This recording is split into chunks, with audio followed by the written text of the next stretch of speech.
What's up, y'all? It's Mikhail. It's Megan. It's Freq. And we're back with another episode of Millennial Talk Podcast, where I can't believe we're the new adults, but we're going to get through this together, y'all. We're going to guide each other through it.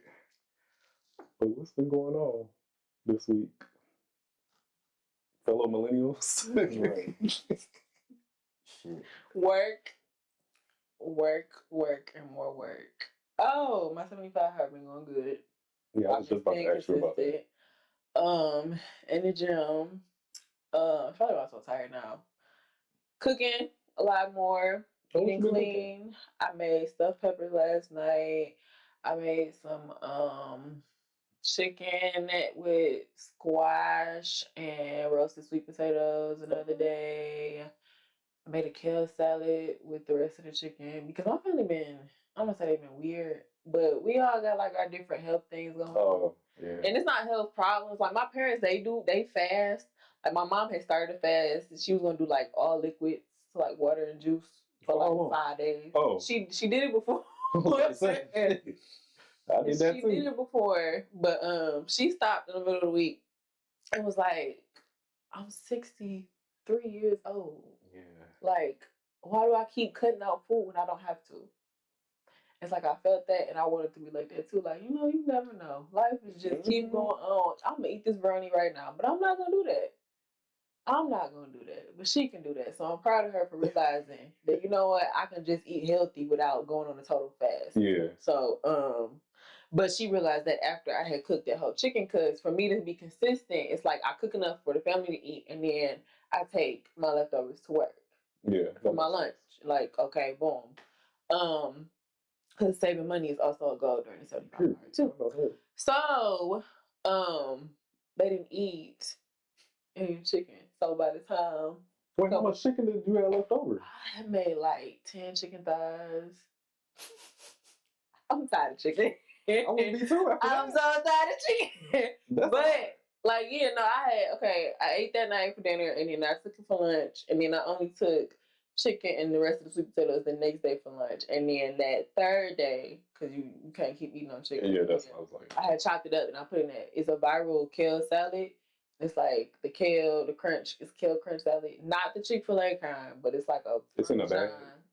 You get the kale, you massage it so it's not bitter. Some people add like crunchy cabbage.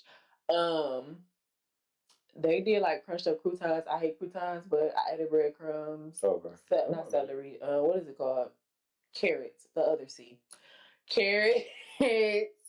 I did onion and lemon juice and Parmesan. Okay. With the roasted garlic chicken thighs that I had. I chopped it up. Mixed it all together. It was delicious. Yeah. So I've been cooking. I got some more recipes in the bag that I've just been seeing. I want to try. So that's my week. 75 hard at work. How are y'all? Let's get the vibes and energy up. No. Friday. Get they shit together. Yeah. Yeah. No, I'm chilling. Like I was just saying, like work been like stressful and shit, getting back or whatever, and headaches with the kids and stuff like that. And then we got the state audit coming up. So I know how that is. Yeah. So I know exactly how that is. So that means all hands on deck to whenever the hell. And then you still got to do all the other stuff that you got to do, that you obligated to do. So it's like that. And then the following week, I got court back-to-back 4 days in a row. Yep. Yeah, I thought I was like, damn, that's a lot. Yeah. I hate all this stuff. I swear. I hate when stuff. That's what my job consists of. Everybody, and all of a sudden, y'all want to start doing your job. And it's like, yeah. Y'all ain't been doing But y'all the mess ups is going to show, though. Like, once they start diving through shit, because that's what my job is. All we do is audits for different companies and stuff. I hate the Excel sheet. Like, I hate when the state comes. Yeah. And it be so tense. The energy is always so tense. Like, it's annoying. Yeah. Like everybody, like when that happened last year, all the supervisors and all the hires, whatever, was doing their thing, was kind of in there doing their thing, getting all stuff together. And then it was like that really just come ask you for like this piece of paper or whatever. And it's like, here we go, gotta second job. Second job for that. And it's like, whatever ongoing problems you have with the case that you've been trying to like get together, you can't get it together because whatever the ongoing problem is with the person. So it's like, you know, with this line of work, parents' phones, they ain't got this, they not answering the phone, now you gotta pop up to the house if they not Yeah, that's a lot. a whole lot, yeah. So But with you specifically, like what you were saying, like all of that, doing court, picking kids up, the back and forth, and then you got to do other cases, but you got one case that's kind of like just taking your time, and that's irritating because I mean, you gotta. The whole purpose is like multitasking and setting priorities, and if one thing trumps everything, it's like it puts you behind, like you were saying. So I get that. Yeah, man. What percent is that? What is double XL? 16? Oh, okay, that's double XL. Okay. Yeah. Makes sense. Wow. I was like, dang, that's strong. I was like, I know. Wait a minute. I didn't see you pull it out when you poured it. Yeah, ain't no simple shit. Sip on that one. Okay. But my week has been, I talked about it off camera a little bit, but my week has been interesting from like New Year, end of December to early last week, which is New Year's, right? Yeah. Mm-hmm. I promised myself I wasn't going to be super emotional on this one, so I'm not going to be. Okay. But I just wanted to say, like, for people out there that are going through changes in their lives, whether it's like grief of a relationship, grief of a loss or whatever, to just constantly accept your feelings, the negative and the positive, because I'm the type of person that will always choose the positive over everything. And I feel like when you do that, you're neglecting your emotions for feeling like the negative, even though, like for me specifically, I'm like, shit, I ain't want to, feel, I hate, Yeah. I don't hate anybody. Feelings. Well, negative feelings. Yeah. Like, you know what I'm saying? I don't want to be like, that person don't deserve this, and this, and da. Because it's those thoughts that, like, in your mind you think about. But yeah, so wrong. It's not. And that's what I'm trying to accept. And that was my point. Like, I have to accept that. And I kind of, like that's a lot of motherfuckers. It's like, I'd be like, I swear to God. Yeah, I have to like go verify that they still doing that. Oh no, I don't do that. Oh no, I can't go that far. You said that before. I gotta make sure you going through it. You're on the blacklist for sure. You're on that blacklist. I don't want to see you. But part of it is because it's like for me to move on, but also because of the situation that you currently went through too. It's like I don't want to see. Out of sight, out of mind. Yeah. No, they still. I'm not gonna lie. Like my mind, I hate that I'm such of a carer. I am too. Yeah, but like when I don't see you on social media, it's like you don't need to. Yeah, but I've seen a person. That's what made it. That's what I'm saying. Block list. I don't know. I can't block because I just feel like you can. No, not to. Well, no, I just never been that type of person though. Like I'm not blocking you. I don't do all that. Be a type of person to block. You just gotta hit that button. Yeah, like I ain't talking about it. Like I'm solid. It's just one. It's like I just want people. Like just people. Like just a person that I've been. Yeah. Like what? Let me make sure. No, I think like I'm talking about in public. That's like I'm like I ain't talking about. I might have one bank account with this motherfucker. I'm like, all right. No, all right. You thought you was gonna get okay. So if I see him out in public, that's one thing. You know what I'm saying? Like I don't harbor any harsh feelings to the point where if I see you out in public, I won't speak. But that you won't speak? That one.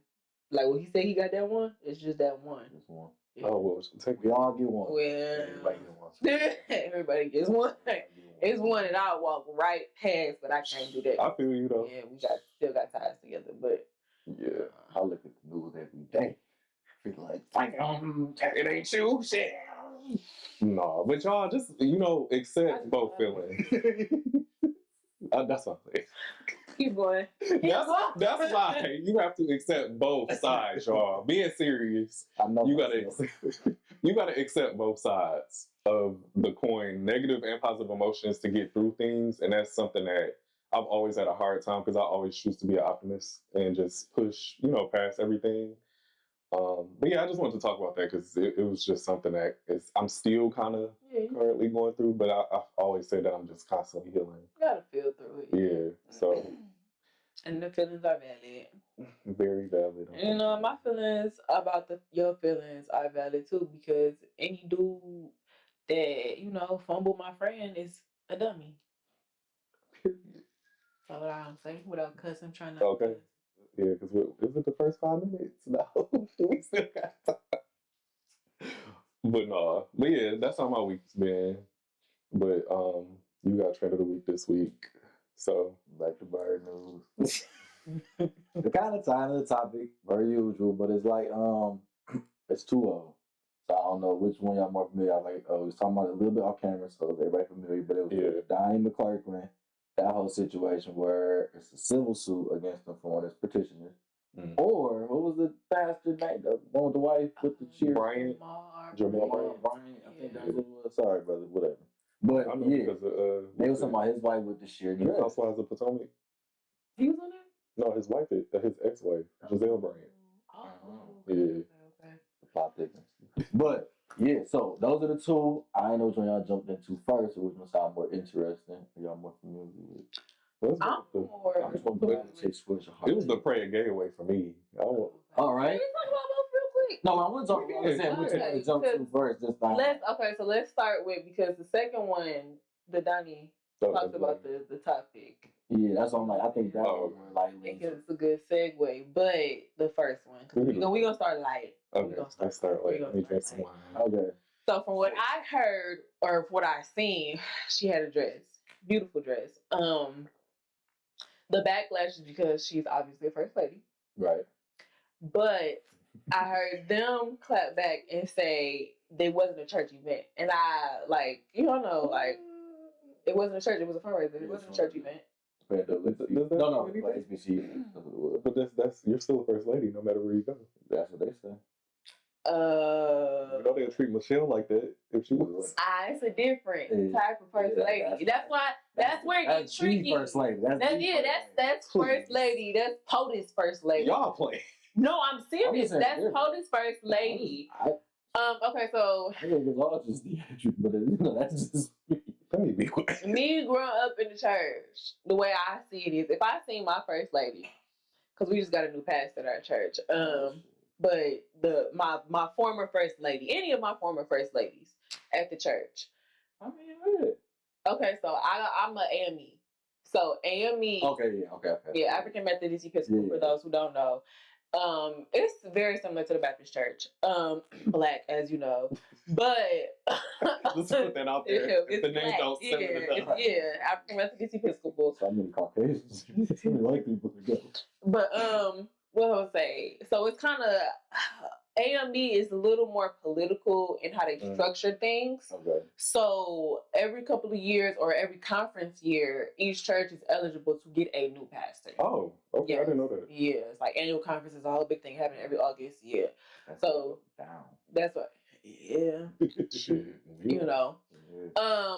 So like I said, if I see any of my former first ladies in a dress like that, me being me, I'd be like, okay, you're beautiful. You know what I'm saying? You look good. I wouldn't judge.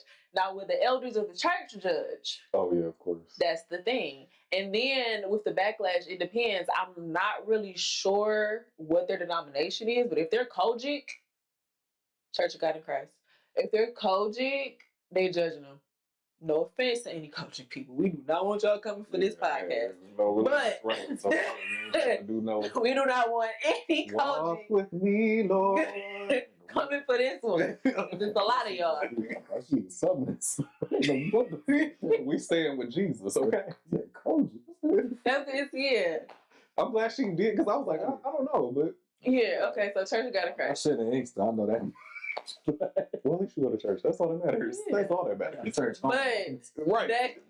That's matter. They will be. I go. So yeah, I'm not sure, but like I said, the backlash is more so like what y'all saying. You're a first lady, you should carry yourself as first lady no matter where you go, and like you're a leader in the church, so you're always representing, you know, God and everything like that. But I'm like, we're human, and I mean, like, just I don't want to say playing devil's advocate, but like giving her a little grace, which I feel like a lot of us Christians should do more.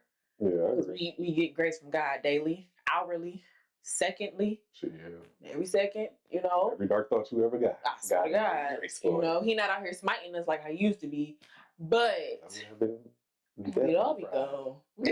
Fried chicken, exactly. But I just feel like just give her a little grace because I'm really not seeing it. It's not a church event. You know, she didn't walk in, and then you have pastors that say all the time. Wait, what's her name again? I'm gonna look it up. I'm gonna see the dress again. You gotta type in Jamal Bryant because I don't know his wife's name.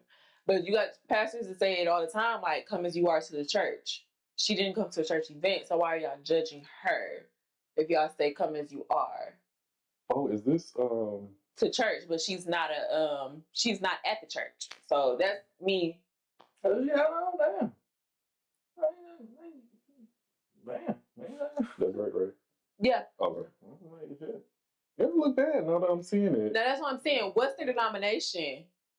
Because I'm like, there's nothing wrong with the dress, and they weren't at church. Now, if church having all of that out, no. But what's really all of that? To be honest, her hair is blocking her shoulders because we know how people are about women exposing everything. Out in church, I know that's what I'm saying. At least it's blocking it. Yeah, she got covered up full of She got.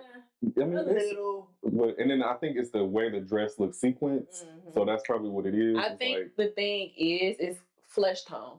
Under the thing, so it's like it looks like she's naked. That's the thing. But it's like if y'all look at the dress, it's a whole lining under. You cannot see anything except for her body. I agree with you. I feel like give her grace. Yeah. Now that I've seen the dress, because I think I was thinking of something different, but it's. I mean, I just feel like we have these very monumental titles and stuff.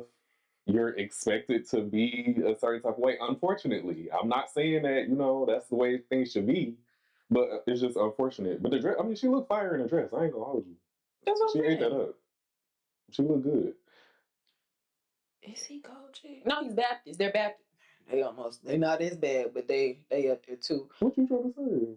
Okay. Unfortunately, and I'm just gonna say it, there is a whole bunch of division when it comes to like Christians and what you are. You didn't know that? Like, y'all Kojic, Baptist, AME. Come on, bro. Then it's the non-denomination.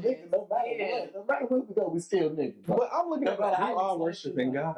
Exactly, and that's how we all should be thinking. But no, it's a lot of, and it's like there are stereotypes, and then there are like different stereotypes of being Baptist. What you heard?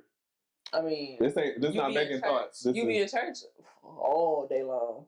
That's what any black church. But with Baptist, you be in church. Oh no, not my mama's church. She go to Triumph, and they be out. Baptist. They not Baptist? I don't think Triumph is Baptist. That's not some bloody crib. He be out. Pastor, what is it, McClellan? No, Kenlock. Sorry, Mom. But yeah, he be out. I went to a church service. It's Triumph. What? God bless him. But no, like, cause my church is Baptist, and when I would go, we'd be in that motherfucker all day. It was a long time, especially as a child. Not as a child, yes. No, I'm talking about as a child. It was like I had a concept at the time, like, and growing as an adult, like, oh, this shit is long. Like, goddamn, like niggas half time.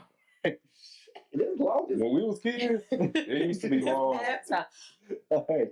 Oh God! But sorry, I'm looking it up. So yeah, it was founded as Triumph Missionary Baptist. Is it still Baptist though? Oh, that's what we was doing. Yeah. Well, I just wanted to look it up. It was doing archival research. Oh yeah. Just so y'all know. Yeah, I think visual experience. I had to ask my mom, but I'm gonna say more of a traditional Baptist church then. Yeah, because I be in there all day. You got deacons and because I went to New Hope. That was the church that I got baptized. Yeah. My friend wrote about that shit with the deacons. They had all the whole niggas lined up, and they'd be singing all of them. Yeah, no. The niggas would be doing that rock clip. I'm dead, and it just think. I can't get the presence of and I'm gonna get my blessing. And when they do that, they ad-lib the pastor. Oh, yeah. Oh, that shit be the best when they be ad-libbing that nigga the whole time. Don't come for us. We go to church. I'm just saying. Talk to him, pastor. I'm trying to. That shit be funny as hell. They do be doing too much. I'm not gonna lie. They do. Oh my God. It's not that deep. But the second topic, to get to a more serious church note. Yeah, like with the organ, that nigga, that's my favorite. Him and the drummer, those are my favorite niggas. Yeah. Those are my favorite niggas. Anyway, it was Donnie McClurkin. You know what I'm saying? What's the term? Look, practitioners. One of the practitioners from his congregation, his flock, as they would say. That's what I'm drinking, because I'm like, Jalen about to take this shit and I'm about to be. Was seeking his guidance and assistance to allegedly pray the gay away, right? And during the sessions, he was groped. Allegedly. Yeah, we gotta be careful. That's allegedly. Yeah. I be barbershop talking. Thank you, man. This topic got brought up in my head. Allegedly. It's a civil suit, just for anybody that give a damn. But it's a civil suit, so it's not criminal. But you get what I'm saying. Yeah. So, what are your thoughts? Praying the gay away or the whole thing. The whole thing. One. Just like the concept. Oh, I forgot, y'all. Let me have one concept. That nigga got a book, right? So in the book, he was talking about how his experience, Donnie McClurkin, was, it's not legend, it's in the nigga book. He said that he went through the same shit that he got the gay prayed away off of him because he was having, as they say, troubles with homosexual thoughts and ideations. Mm-hmm. Now, Maegan, whenever you want to just give your opinion on something, he said, well. Okay. But your community is definitely fun for us. It's going to be a fun episode. They were like, wow. Okay. All right. Jesus. So let's break it down. Praying the gay away. Praying the gay away. You cannot pray gay away. Either they gonna like that man gonna like that man, or he not. I want to tread lightly when I say this. Let me drink the rest of this, because I got to. Oh, I gotta tread so lightly when I say this. Now, if we talking biblically. Oh, shit. Here we go. We talking biblically, then God did intend for man and woman. But God also states that we should all love each other and not judge each other.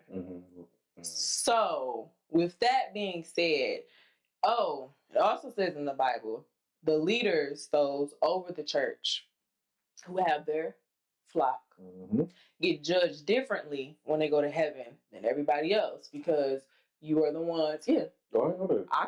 I'm pull it up on the Bible. I ain't saying I ain't believe. I'm just saying I just didn't know that. I read my Bible. I just don't know where stuff is at in the Bible. So I just know it's in the Bible. I'll be reading scripture. I'll remember them. I know. It means too much. But they do get judged differently when you go to heaven, because you are guiding your flock. You don't want to lead anybody astray. So with all of that being said, try not to cuss. You wrong if that is the truth. Allegedly.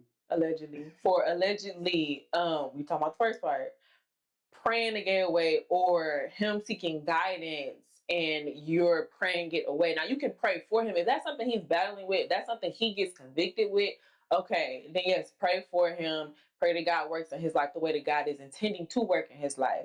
But if he is a homosexual man and he's not trying to not be homosexual, like that's his life and his lifestyle, then why can't you accept him for who he is?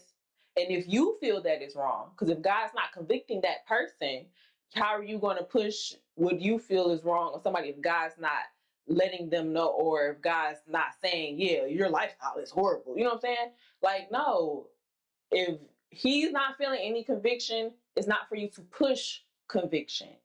You know what I'm saying? Because he might not have any conviction, but God might not be convicting him for that, because we are all God's children. So that part is wrong. It's wrong as hell. I'm not going to lie to you. I've always thought that, though. Like, you can't push, like, stop. It's like talking at somebody versus talking to somebody. You know what I'm saying? Now, like I said, if he came to him, because all this is alleged. We do not have the money to get sued by Donnie McClurkin and alleged. this is all alleged. So that's wrong, and that don't sit right in my spirit. I don't like that. That's wrong. I mean, Wait, because he said you last. oh yeah, I'm sorry. Oh. Like it wasn't gonna boomerang back to you. I don't know why. Shit, I never would have made it. Shit. Wrong person. I thought that was the thing. No, Marvin said. Marvin Sapp made that song? Yeah. Oh, same dude. That's gonna be the name of this episode. Never would have made it. Yeah, that's what I'm saying. We titled it now. Yeah. We're gonna come up with title. No, Dynamic Seconds. We fall. That's what it was. That's what it was.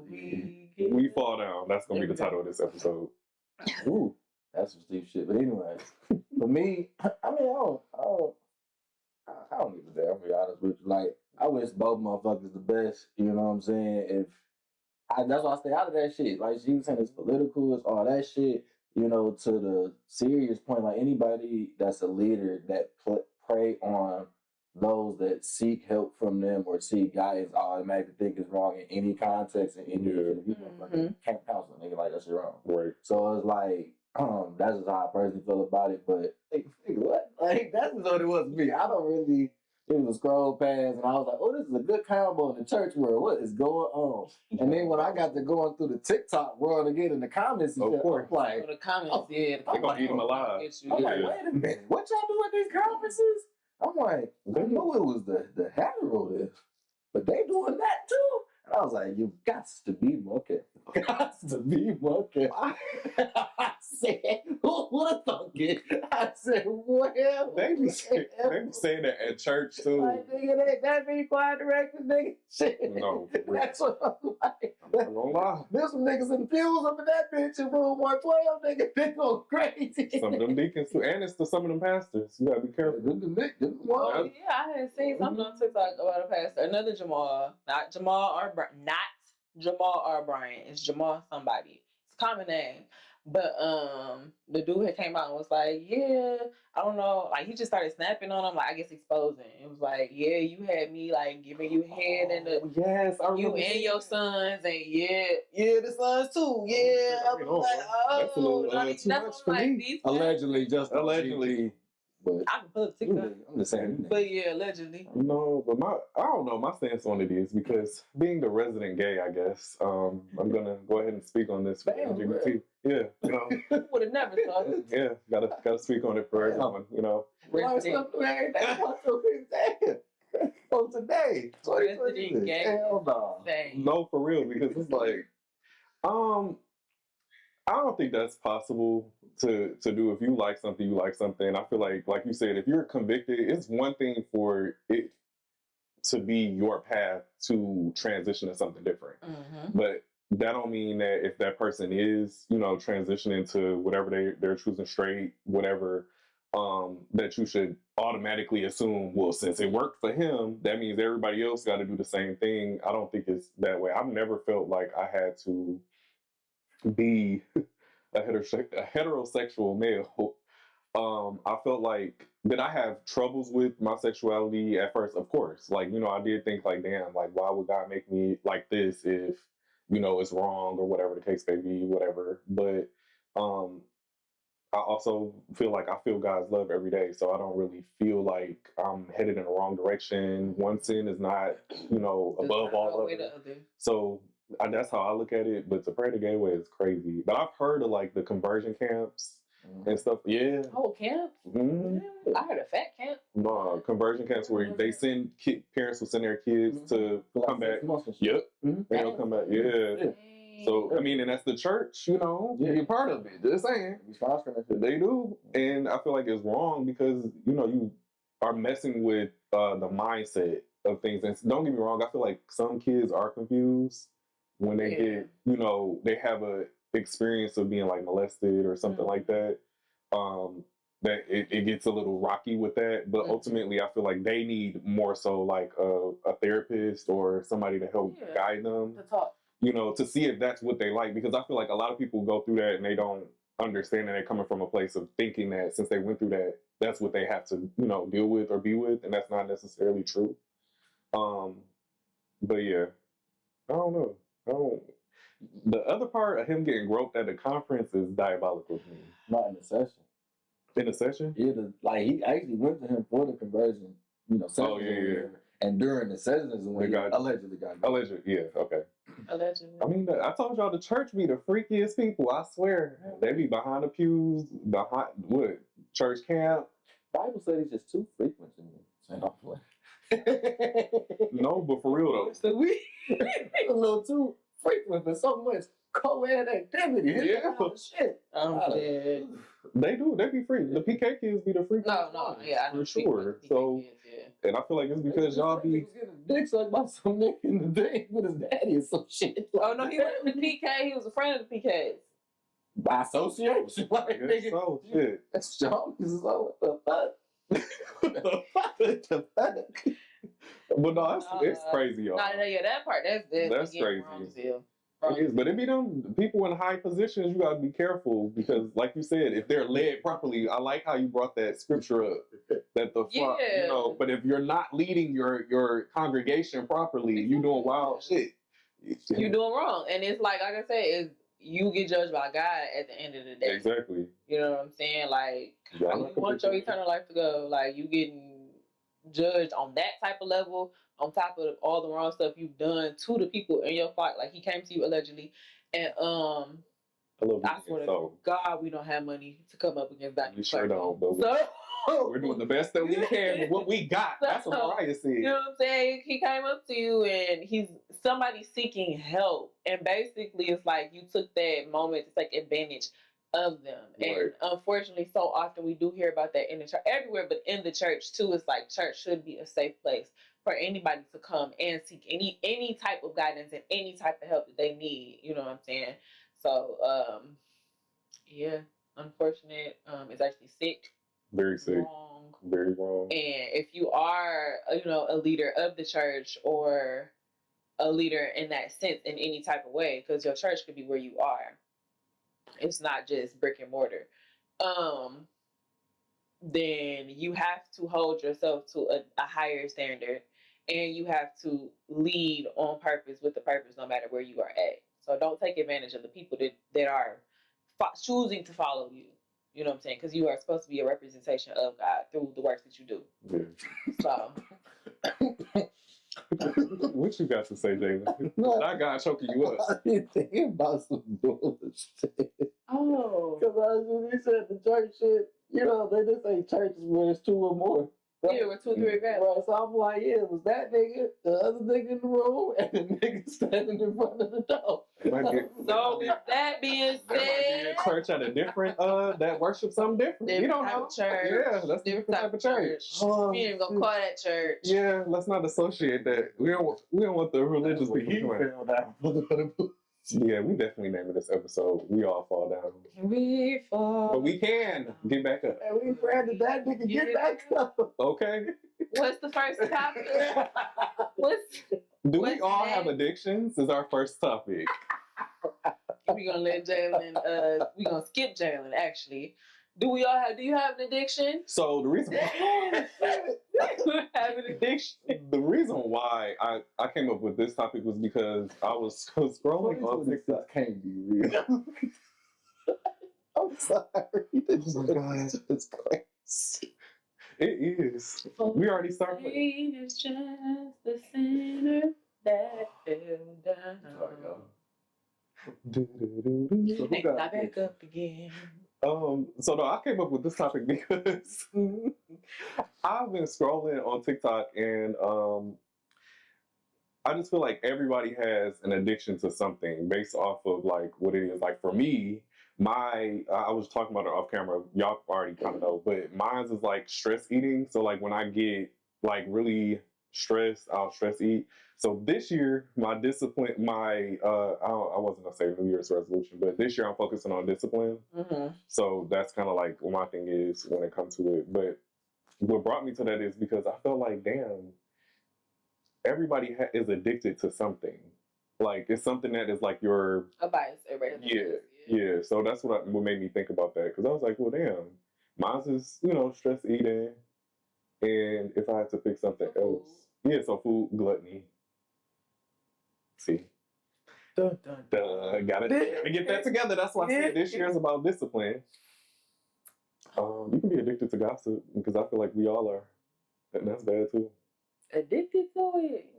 When you go through it every day, you can't. I mean, and I'm talking about you don't shut your ears off. You ain't saying no, I don't want to hear that. You ain't showing no resistance to it. You just like, oh, okay, you about to tell me anyway. So you're opening the door. I don't think it can lead to addiction. It does. That's perfect. It opens the door. It does open the door. It's that door. But yeah. Opening your ears to it. Yeah. Do you think y'all have addictions, or y'all have something that y'all is like y'all Achilles heel? Scrolling, for sure. Scrolling on my phone. Oh yeah. It's like if I scroll through Instagram, just scroll. Okay, I ain't got no notifications or nothing. Okay, boom, ain't nothing on here. Go to Facebook, literally back to back to back. Scroll. Boom, go to TikTok. Scroll. That's how it be. Go to Threads. Scroll, like a couple stuff, you post some stuff. And then, but I've noticed, like, I do it when I'm stressed out. So that's like I said, my vibe. Like, okay, let me just, or if I'm feeling emotions, like you say negative emotions you don't really feel or something like that, it's like, okay, I'm on my phone. That's what I want to eat and be comfortable. Like, and now that I think about it, I think it kind of started, because I do it a lot, like when I go through like breakups and stuff. When, like, after my high school breakup, Vine was popping. Oh, yeah. So, like, just laughing on Vine, because it's like we didn't have the algorithm back then. So, it was just funny stuff. These films fly, all the black ranks, everybody, you know what I'm saying? Just scrolling and scrolling. The minute, and videos was only 6 seconds. You know, so I think that's where it started. Not gonna lie to you. Shout out to Vine. Pause on that, because that just made me realize how creative these niggas had to be to make something go viral for 6 seconds. In 6 seconds. Crazy. Shout out to y'all. Mm-hmm. But yeah, I think that's one of I think that's addictions. Vice. It don't have to be like, because I think when people think addiction, they think but that's why I say vice. Shit like that. Yeah. Vice. Yeah, I think that's it. So that I can think of right now. Doom scrolling for sure. Yeah, mine is doom scrolling too. My list is starting to get long. Damn. The vice, I mean, I know about history, so like for me, certain shit I kind of cleaned off. So like I used to really go through acts back in the day, but I smoke and do shit like that. I don't think it's like a vice. Like you can't smoke with you. Like, all right, nigga. Like I keep it pushing. So it's like, I bite my nails. Oh, you a nail biter? Yeah. I used to be. To the nub? No, it's not like bad, but like I'll bite it like shit like that. Like like in certain instances of like, and it's not a nervousness or nothing like that. Like, I'm thinking, I'll just know like. Oh, it's like the thought process. Yeah, it's just a thing. And my grandma, God rest her soul, used to always say it's hereditary. Like my granddad did it, my dad do it, I do it, my little brother do it, both of them. So it's like we all just got that. And she always says like y'all niggas so jittery. Like we always on the move, or like we can tell when we thinking and just doing that. So like usually when I think it's like that, when I'm stressed and shit, I really just like, you know, me, I attack the problem. So like if I'm stressed about the shit, I'm gonna try and get it out the fucking way, like type shit. I'm not one, because I learned from that. Like being a procrastinator, I guess that's maybe one, but like I procrastinate on shit a lot. So then when it be a problem, it's like this shit lingers. The list is getting long. Yeah, so it's starting to linger. So that's one, but like it's that type of shit. Like I can't think of no one big goal of mine from my past was like not to let anything tangible hold weight over me. You know what I'm saying? So it's like all of this shit is temporary. So it's like just embrace the moment type shit. So it's like that's actually like if everything is temporary, like money, whatever you're looking at, like if it's liquor, like all that shit is, don't let it have control of it. It's temporary. You know what I'm saying? You can have the best liquor in the club one night and then come in that bitch broke the next. Like you gotta accept that's what it is. You know? Definitely. You know, you gotta experience that. Procrastination for sure. I was about to say, but I do my best work under pressure. That's the crazy part. And that's the reason why we keep procrastinating. No, I hate that. That's the reason. That's why I'm doing this audit like this. I'm about to Kobe this whole weekend type shit. For real. I'm like, the audit lady come to school. I got this. I did a 10-page paper, and the shit was due the next day. That shit is half says 24 page. Yeah, but that's I think capstone. A plus. Period. That's exactly why how I was. Because you know you can get it done. I know I can get it done. Yeah. Especially when it comes to a paper. But I be anxious too when I'm doing it. I'm like, I'm getting through this shit. But damn, I shouldn't have waited. Because I know a lot of people will say that they'll plan. Like back in the day, you plan your for those big papers, we had to do them in sections. I think, from what I remember, Yeah. like the whole class, that semester you're spending time building up the capstone. Yeah. No, I think I had a class. There's a couple classes like that. Yeah. Oh, I was Writing a science paper at major. least. Yeah.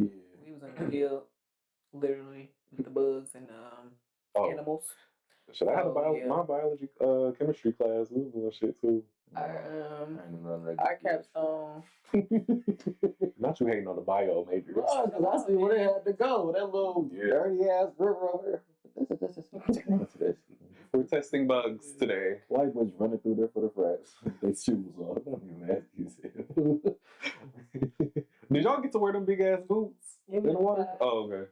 Yeah. I didn't know. Actually, so he put us in teams of 3. Professor Teagues, shout out to Professor Teagues. And one person from each group got to wear the big, I was in I was about to say. No, I didn't hate ecology, but like I was with 2 other girls, and they was just all into it, like picking up the bugs and everything like that. I was like, I'm going to write down the data. Okay, I'll type up the data worksheet and everything like that. Like, I mean, it's just a question. I knew from That's the reason why I asked, because I was like, I just want to make sure. This shit I'm like, I ain't doing none of that. I didn't want to buy the rainbows to go be out in the field. No. I haven't picked up a bug since I was a kid. You never picked up a bug? When I was a kid and threw it, it was roly-poly-olies for me. You could rob me roly-poly with the centipede, for sure. You can definitely rob me with a centipede. Rob you was crazy. Somebody come up to and be like, here, throw it on you. Now it's just like in your shirt. And you disintegrate. You like, fuck this. I'm done. It's over, man. Just got to get up and cancel all my accounts before they can get to it. I'm weak. She said you could rob me with a bug. It's crazy. Man, a roach? Oh my God. No, I ain't never seen a roach before, so. What? Never? Hell no. Damn. I'm proud of you. What you mean? Shout out to you. That's when you seen him at the hospital? My job. That's it. Shout out to you. Where you see a roach at? Nigga, what? Nigga, what? You talking about they got them juicy Nigga, like what? Hell, I don't want to see that shit. Y'all hear this nigga? Yeah, I done seen roaches. Hell A bunch of no. places. I think I would die. I done worked in food, nigga, for most of my life. I done seen roaches a lot of places. No, I don't think I've ever seen where I worked before. Nah. What? I done seen rats while I worked there, nigga. Not in the spot, but like, we'll take outside. Okay, I've Don't seen- work downtown. I've seen Like a rat daytime. before. I seen one for the first time a Niggas couple months fridge. ago. Especially when that bed bug shit was going on. Oh, I ain't never seen bed bugs. I ain't never seen bed bugs either. Let me be clear on that. I ain't never seen bed bugs. Yeah, I always want to see bed bugs because they not gonna be my friend no more. Hell no, peace. I gotta go. And I'm washing with bleach. I'm burning my shit. I gotta go, man. I have to go. Love you to death. With a shorty, man. I seen one of them Johns. I was so sick. You seen a bed bug? Yes. I had to abort the mission. Abort. that, you know what I'm saying? That wasn't even a problem, but then it's like, I can't. That wasn't the problem. No, hear me out. Like, this should be fair. I can't hear that It one. wasn't good. Ears closed. That wasn't the That problem. wasn't like, because it was like, damn, that just happened, but it's like, you also can't improvise and like bring her back because you know. Oh, yeah. So, like, you know what I'm saying? I can't pin it on her because I don't know what's on her. So I'm like, I ain't gonna do that. That's what I was trying to get to, man. And Jesus. But I'm like, you know, I can't bring you back to the shit or whatever. Yeah. I'm like, you know, how that shit goes. So that's what The it problem was. was not This- she had the look at bug. the It was looking, no, yeah, really and shit. So I couldn't blame him. Like, you got to be like, you know what I'm saying? Oh, and it could be Oh. both. Right, that's what I'm saying. I can't blame her and be like, You can't blame her. Right, but I'm like, I can't bring you It's a bad back because you have. Did she know? Hmm? Did she know? Did you tell her? I told her, yeah, I told her. Oh, Okay. Shit, What'd she I say? mean, she was like, oh, she like, hey, she ain't know either. Okay, so Because it she wasn't like- an infestation. I just seen it move. I'm like, yo, you know, like that John, this and that. Don't be worried, child. And then I think she started peeping it more. Yeah. Like, you know what I'm saying? It's hard to peep. And then you ever met a bitch with a mattress on the floor? You don't see her. Hell no. I don't know. I never could be into that. Let too many people over your house. Yeah. No, that lesson. Yeah, you cannot have too many people up in your house. Yeah, you don't know what they bring, and I mean spiritual energy as well, because they be fucking your shit. Yeah, you can pray that Huh. away, but you can't pray bed bugs away. No, you sure can. You gotta bleach your whole house at that point. Bomb it, yeah. Well, Y'all done with addictions? Y'all had nothing else? Yes, we're done with addictions. Never again. Damn right. Don't do drugs like last episode. But no, I used to bite my nails down to the nub for sure. And That's what- one day, my dad, he took my hands like this because he sees somebody at church do it. Not our church, but he seen a video of somebody at church do it. And I think that they put hot sauce. Oh no, it wasn't hot sauce. They spit on their thumbs. My dad did that. And I'm talking about something. He's like, "Come here, give me your hands." Oh, my hand was like, I started shaking. And my mom was cracking up. Oh my God. Mom was like, "You nasty. Why would you do that to her?" While she was cracking up.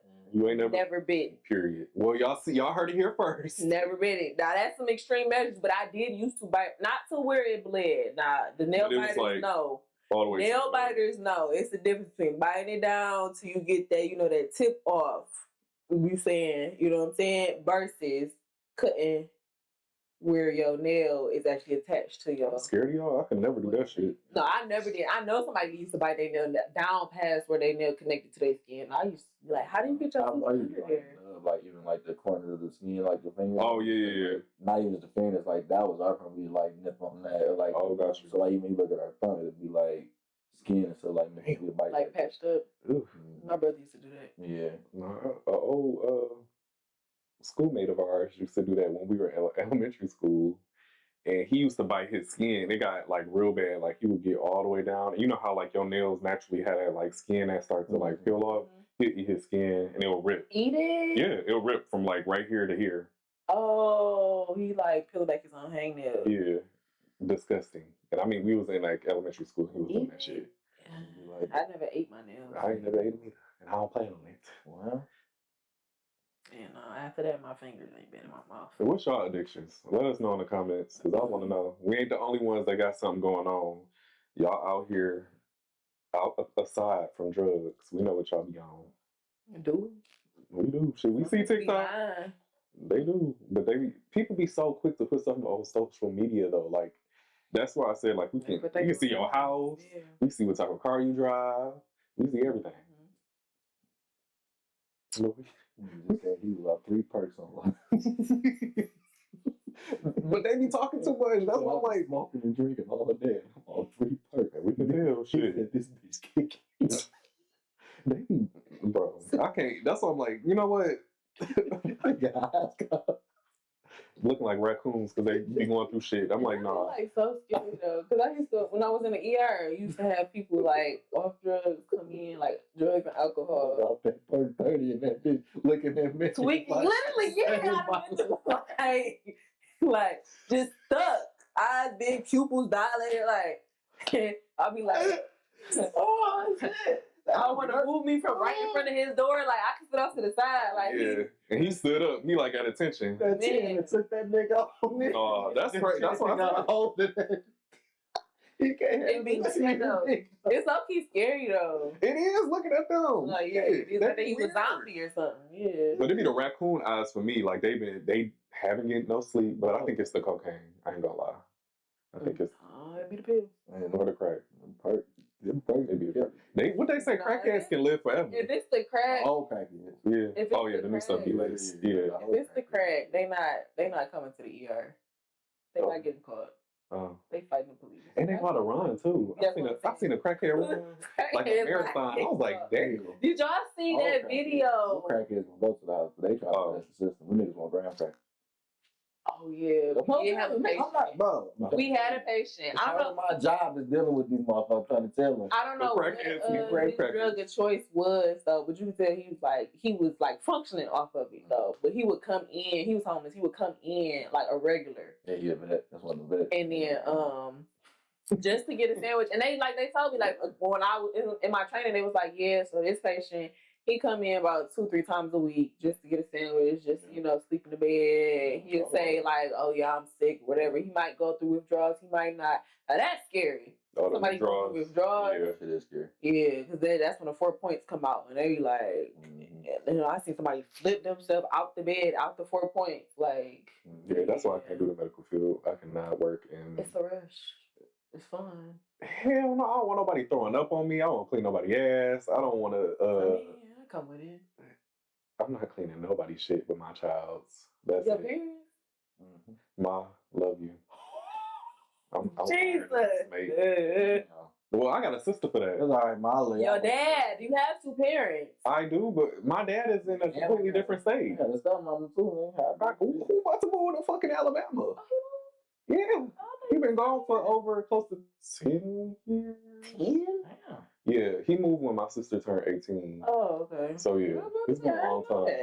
But yeah, dad. But still, no, what would happen is you would move him back here, or you'd have to find a way. If your dad is immobile, you gonna let him? No, I'm not gonna let them, because I don't want to sound like gonna keep that nigga mobile. That's what he's saying. Now, that's a word. That's a word. He said Mobile, Alabama. Mobile. If he eat mobile, he No. eat mobile. No, I care about my parents. I want y'all to be, have the best help. I'll definitely be there. But cleaning ass, I mean, they clean my ass. So I gotta be fair, I guess.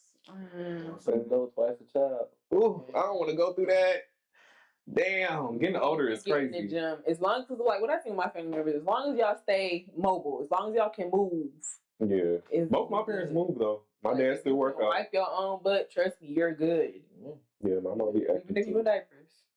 No. As long as you can wipe and clean yourself. I don't know about the diapers. You ain't got to go in the nursing home. I want to put my family in a nursing home, though. No, I I'm never not doing did it. that. Yeah. I'd much rather hire somebody to come to the house. Okay, We didn't get off topic, but it was good though. let's get into it. So the second topic is, have you experienced church hurt? And if so, how did that affect your relationship with God and religion? I like that shit we talking about earlier. I say that much. I ain't experienced my whole life. Hell no. If I did get you hurt, it wasn't like that. Tell you that much. Have I? I don't think I have, honestly.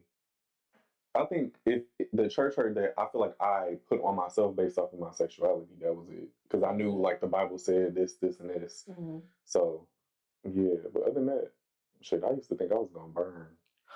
Your pastor wasn't I here. thought I touched the door when I realized, I was like, oh, I'm about to die.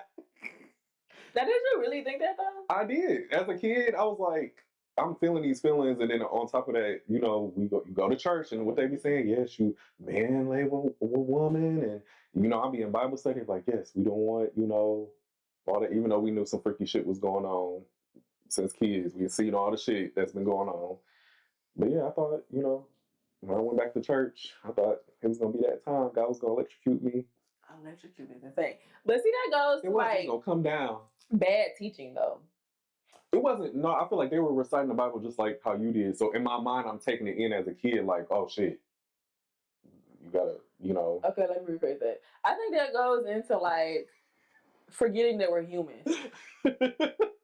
I was like, bad teaching. I mean, they teach the Bible. Okay, I get it. But, like, forgetting, like, our humanity and that we are going to make mistakes or, make choices. And like I said about it earlier, if that person, whoever's going through whatever, because it could be a girl out here being promiscuous.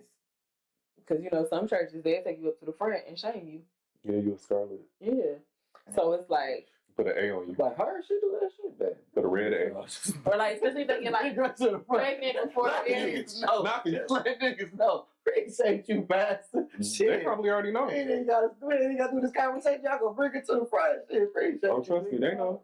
But no, like if they get pregnant before marriage or something like that, and like sure. they condemn them. It's like you're not God to condemn anybody. Exactly. So and that goes along with our church. I've never experienced church hurt. Coming back to the AME church, not even to the AME church, to my home church. My grandparents started off in the church when they moved up from Alabama, and it's been generations of Davises in the church. Davises are like known in that church, so it's like you kind of know who you can really mess with versus who you can't. Mm-hmm. And then with my parents, especially my mama, being the way my mama is, and then my dad being James Davis Sr.'s, son, and Helen Davis' son. Like I said, you know who you can mess with, you know who not to mess with. So I've never really experienced church hurt. Growing up so involved in the church, you do get exhausted from church, like church burnout. I ain't gonna lie, I have. Yeah. My dad used to wake me up every time I went over his house on the weekend. We going to church. I was like, we just went to this teen club last night, and now we gotta wake up. You can go out and go ass to church every day. The teen club. How about we got basketball and cheer from 8 a.m. to 9, 10 p.m. straight. 8 a.m. To My dad's a coach. He coached every. Hell no. Yeah, we was Not there. all day. That was my Saturdays during school. Like that's what I was doing. I've been tired as hell. 8 a.m. 9, 10 p.m. And that's if, overtime, triple double overtime. And then everything's in Detroit. So then you got a 20-something minute ride home on top of make sure your homework done on Friday. Because if it's not done on Friday, you're not doing anything else on Sunday. I don't think we ever did homework, to be honest, at home. So, yeah, and then waking up. And then when we were younger, we had 7:30 a.m. service and 10:30 a.m. service. And if it's youth day, then you own service. We got to be there earlier. Yeah, and do pulpit, choir. I was in liturgical dance for a hot little second. Yeah. That's a long ass time. See, I was coming from the place where we went out Saturday night, came back in at like the wee hours, like 2, 3 in the morning, and then we had to wake up for church. 12 hours straight, man. That can be right. Nah, definitely doing that. But like I said, not church hurt, but church burnout. Like I can honestly say, like I never felt excluded from my church. I know there are people who have been to my church and who were members. They have felt that way because of certain reasons. But personally, no, I've never felt church hurt. But I've seen somebody that used to go to my church and did leave because of church. I don't know if he's a minister or not, but he didn't leave the AME church as a whole. He went from, one church to a different church. Maybe because of I don't know the full story. He's years older. You know what I'm saying? I want to say about like maybe 4 to 5 years. Oh, okay. You know what I'm saying? Oh, older than you? Yeah. Oh, okay. So, and then with my church, it was a point where it was a lot of division because it was like the church kids and then the basketball and cheer kids. You know what I'm saying? So it's like all of our parents grew up in the church together and everything like that. But for whatever reason, it's like you look at the kids that's in basketball and cheer as like kids from the street or whatever. Gotcha. And the only reason why it was me, James, my cousin Deveron, why we got saved because our families actually went to the church. So they know, that's such and such kids, that's Steve and Lisa kids, da da da da. So with that being said, he was more on the solely church kid side. So I really don't know. And I've heard stories. I'm not gonna say it on camera though, but I've heard stories and reasons why.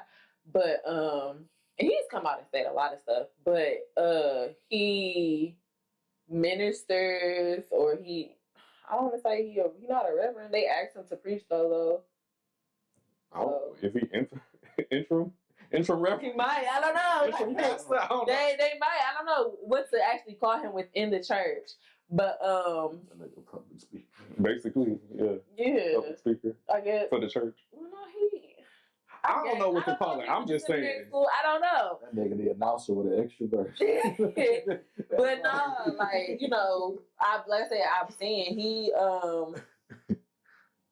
like I said, he done left the church, came back to a different church, and then he left the AME church altogether. So I've seen instances of it, but no, I've never really experienced it.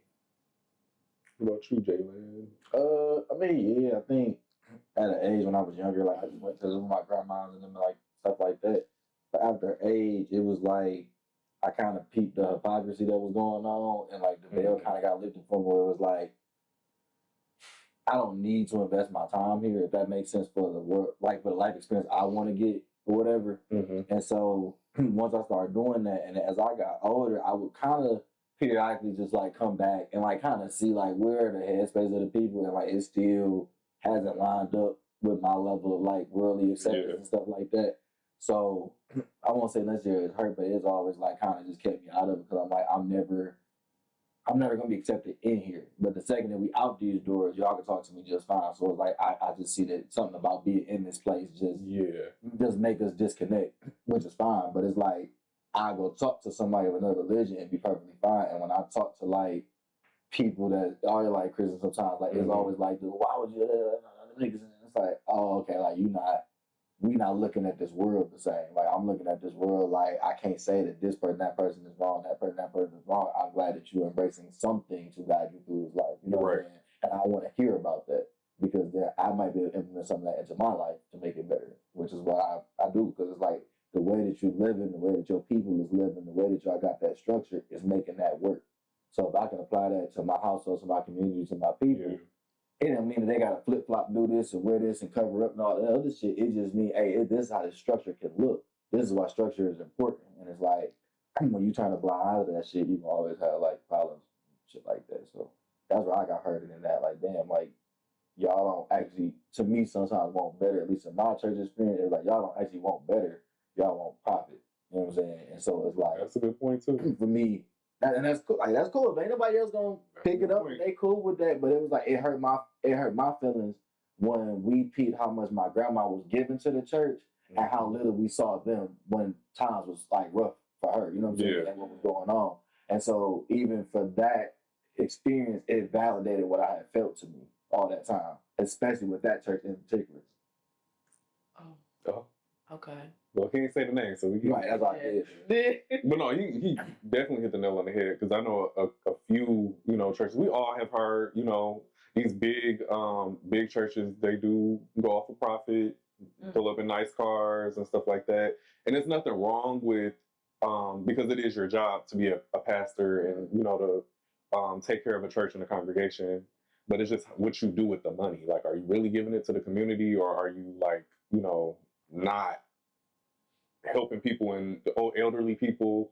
Like, as an example, like my church, well, New Hope, when we were kids and my sister had cancer, they like helped pay Deja's like hospital bills and stuff like that, whatever my mom needed. So and that's what church is for. That's what it's supposed to do. They were very intricate in that. So I understand how it works, but I also know it's churches out here that just only care for profit. Yeah. And it's unfortunate for sure. Nigga got whole ass jets and all types of shit. Jets is crazy. Then when it's a flood or something in their city or some natural disaster, they want me to open up the church doors. Won't you believe it? But then that nigga be smiling on all these little book covers, all types of shit anyway. Okay. Because I know exactly what you're talking about. Speaking of churches, when are they gonna finish the Wayans church? Wayans church? Winans church? The one on the east side? Yeah, they're just sitting on 8 Mile. East side, right? No, it's 8 Mile, right? This was clear. East or west? West, I think. Don't look at me. Hold on. Nope. Now I gotta check your Detroit card, nigga. Yeah. Hold on. You talking about 8 Mile, like near where that strip club used to be? And they got like a billboard over it. Yeah. That what you're talking about? Because but I don't think that's a Winans church. No, I know. It's the On the east side, there's a. It's on Woodward. Off of 8 Mile. On Woodward? On Woodward? 7 Mile. Yeah, 7 Mile and Woodward. It's a church that is still being built. Hold on. That's by the park. It's a build. Hold on. That's what the White House be at. They got a church over there. Here it is. That's what. After really 20 years perfecting church, it's like in 7 Mile and Woodward. Yeah, y'all ain't never seen this church? It's still like, it's being built. Yeah. Oh, I thought they've been low. No, it's still being built. It's been like that for a long ass time. That's an insurance job, nigga. Yeah, that's a long job. What's the tire, the wheel tire? The Hot Wheels is like one of them type of businesses, bro. It's one of them. You gotta get him to what's going on. That's crazy work. You know what's going on. But yeah, that church been sitting there not done for a long ass time. So that's the Winans? I think it is, yeah. Mm-hmm. That's probably why he had them 2 lines. So that's all that's I hope it is. Yeah, it is. I was about to say, I hope it was not. Yeah, it's a Winans. They using that bitch as a tax lane. He'll tell you right That's now. why they had that. But that church is huge. It's huge. Talking about you in the wrong line for the donations. That was Pastor Winans. Ooh. We love you, Pastor Winans. But yeah, that was. Oh, Lord. I ain't got no love for you, nigga. I'm just saying. Ooh. Jesus. Like, I ain't got love for that shit. If I shake your hand, you a good person. I got love for you. Yeah, I mean, I agree. Not every Bible thumper is a good person. Just saying. I'm not saying that. No. I'm just. It's good and bad in all of us, so. Like, it's for me, man, woman, church, no church, Muslim, job, Buddhist, whatever. It's like, I just gotta see if you're a good person. I don't give a damn what you know what I'm saying? Like, No, I agree. I feel like you go after people's intentions. If you're a good person, you're putting out good, that's what if I can shake your hand, look in your eyes, and know your words mean something, that still holds value to me. I know the rest of the world don't give a damn, but good character and spirit means something to me. No, it does. So, y'all experiences with church though, like the stuff that has driven y'all away, like burnout and the stuff you experienced, like with your grandma and stuff. Have y'all ever did it affect your relationship with God? No, yeah, it made me closer. As a kid, but I was always curious because I'm the type of person I need to see things, and if it's not tangible, I didn't understand it because I was like, you keep telling me, that God exists and stuff like that, but I wanted to see it. Like I was that kid in Bible study, like, okay, so where's he at? Like, I asked, like, my mom would even know. I used to ask all the time, and they had to break it down to me like it's more of a it's a faith. It's like something that you build within, and that took me time to understand, especially when my grandfather passed, because it'd be like, damn, like, okay, you just really taking niggas now? Like, is this what we doing? You just like No, for real. That's as a kid, that's what I was thinking. And I was at like maybe 5th or 6th grade when my grandfather passed. And it was just like, I just didn't understand and I didn't know how to draw. I just knew that my family was like, my mom goes to church faithfully, my dad goes to church faithfully, my grandma goes to church. Well, my dad's grandma, my dad's mom goes to church faithfully. So that was kind of like innate, and they would always say like, you pray and do all of that. But yeah, when I was younger, I just didn't understand and I was trying to process it, but it took me to experience like spiritual warfare for me to understand that God exists. Oh, okay. So that's kind of like, I would say, closer to my teen years, really accepting that my grandfather passed and what that process looked like. And then also like my mom and my dad, they're very like spiritual and religious people, not in a negative way, but more so in like, you got to talk to God, you got to pray. Me and my mom fast. We're gonna fast this year too. We fast every February. Okay. So we're gonna do that for 40 days. And for Lent. Yeah. Okay. So we do that. She does the Daniel fast. I ain't ready for that. I swear I say the same thing. But she do it every year. She eat it down. Shout out to you, Mom, because she don't be eating no meat, no nothing. But for me, I do like, I kind of like section it because it's a book, so you can kind of follow different fasts. But yeah, I lost 25 pounds last year, so I'm about to re-up again and do it. But yeah, but I was gonna get to the whole like resolve part, like of the question that you had put in there too, like did you resolve it and stuff like that. Since technically you didn't have it, Jalen really didn't have like nothing to really resolve. Like geared towards you specifically. Yeah. How would you like tell someone else who is experiencing? Experiencing it. First thing first, get to know God for yourself. My dad said, my grandma always used to say, church is nothing but brick and mortar. And the Bible does say where 2 or 3 are gathered, so is the presence of the Lord. So,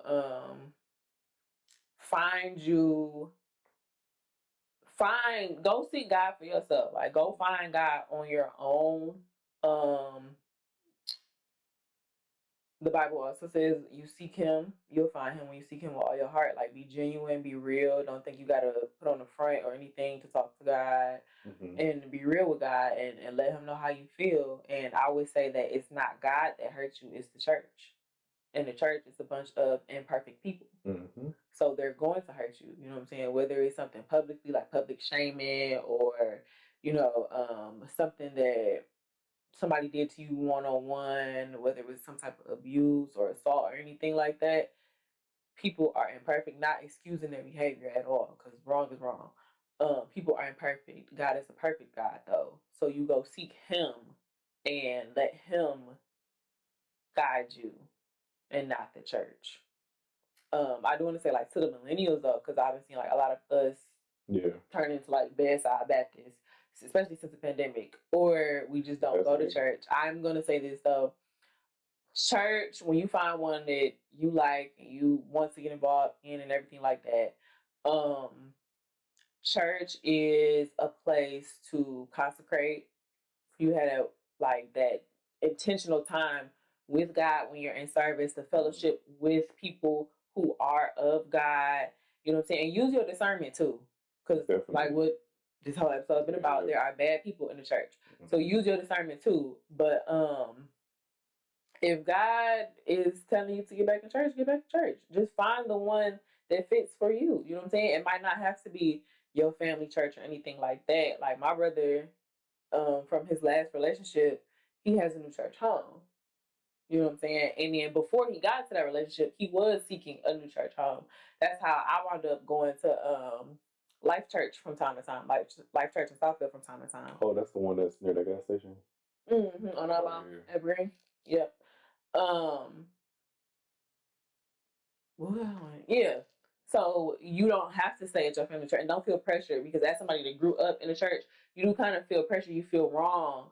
Like I've always been the type to invite people to church. I've never really been a visitor at anybody else's church. So when I did start, going to different people's churches, like my friend Shania, she went to Oakland. I don't know if y'all know her or not. My friend Shania, her father is a pastor, and they have a church out in Pontiac. So going to their church, it was like a little. Church service was great. He's a great pastor, great family and everything. I felt really loved and welcome. But it was weird for me always being the one that always invite people. So actually, this is like my first time in my 20s at that visiting a church that's not with like YPD or youth group or something like that. So I would just say break the barrier. If y'all looking for a new church, don't feel bad, don't feel ashamed, because you can still go back and visit your home church. I am now back at my home church. Not saying that Life Church is a bad church. It's just what I felt in my spirit to do. What I felt my spirit is right. And then we got a new pastor too. So there's some stuff in the works that he wants to do with the young adult ministry. But yeah, seek God for yourself. Use your discernment, and just build up your relationship with God. And trust me, once you really do it and you really get locked in, like God gonna let you know. Like once you start being not once you get locked in, like once you really just start being obedient, because He always been tapping at your shoulder, saying something. God has always been, you know what I'm saying? If He lives in your heart, He's always been there tapping on your shoulder about something. So just open up your ears, ask Him to come into your heart, and go seek Him. That's the best advice I can give. Is seek God. I would say it first. Seek ye first the kingdom of God. Then everything else will be added. I would definitely just say, definitely create a relationship, like you said, with God on your own. Because I feel like sometimes everybody's path is meant to be different. But we, all three of us, have three different paths. It's not the same. So I can't look at Jalen and be like, I gotta live this way. I can't look at Maegan and feel like I gotta live that way. I gotta, cultivate my own, route with God. And everything is not going to look the same. That's why the biggest thing is, do not compare yourself to other people, especially their walks with God. Like, you got to find your own way, and you're going to find it as long as you, like Maegan said, you being obedient, because we all get that tap for sure. For me, don't feel obligated to none of that shit. It's real simple, bro. Every day ain't promised, so you wake up the next day, make that bitch like it's your last, for real, for real. And I'm a simple string. It's just that simple. Like, I can't promise you shit about nothing. Like, you dumb as hell if you sitting somewhere and giving these niggas money that you feel uncomfortable at. You just look stupid as fuck to me. So I ain't got no sympathy for you. If you gonna stay in that motherfucker, stay in that motherfucker. God gonna have your back.